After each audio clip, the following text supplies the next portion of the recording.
April 4వ తేదీ జీవముగల దేవుని మాటలు. మార్కు సువార్త 16వ అధ్యాయము 12వ వచనం నుంచి 20వ వచనం వరకు. ఆ తర్వాత వారిలో ఇద్దరు ఒక పల్లెటూరికి నడిచి పోచుండగా ఆయన మారు రూపము గలవాడై వారికి ప్రత్యక్షమాయెను. వారు వెళ్ళి తక్కిన వారికి ఆ సంగతి తెలియజేసిరి గాని వారు వీరి మాటనైనను నమ్మకపోయిరి.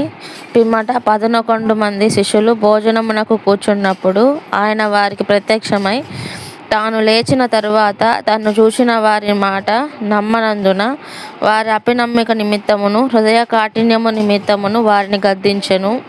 మరియు మీరు సర్వలోకమునకు వెళ్ళి సర్వసృష్టికి సువార్తను ప్రకటించుడి. నమ్మి బాప్టిసం పొందువాడు రక్షింపబడును, నమ్మని వానికి శిక్ష విధింపబడును. నమ్మిన వారి వలన ఈ సూచక క్రియలు కనబడును. ఏమనగా నా నామమున దెయ్యములను వెళ్ళగొట్టుదురు, క్రొత్త భాషలు మాట్లాడుదురు, పాములను ఎత్తి పట్టుకొందురు, మరణకరమైనదేది తాగినను అది వారికి హాని చేయదు, రోగుల మీద చేతులుంచినప్పుడు వారు స్వస్థత నొందుదురని వారితో చెప్పెను. ఇలాగ ప్రభువైన యేసు వారితో మాట్లాడిన తరువాత పరలోకమునకు చేర్చుకొనబడి దేవుని కుడిపార్శ్వమున ఆసీనుడయ్యెను. వారు బయలుదేరి వాక్యమంతటా ప్రకటించిరి. ప్రభువు వారికి సహకారుడై ఉండి వెనువెంట జరుగుచూ వచ్చిన సూచక క్రియలను వాక్యమును స్థిరపరచుచుండెను. ఆమెన్.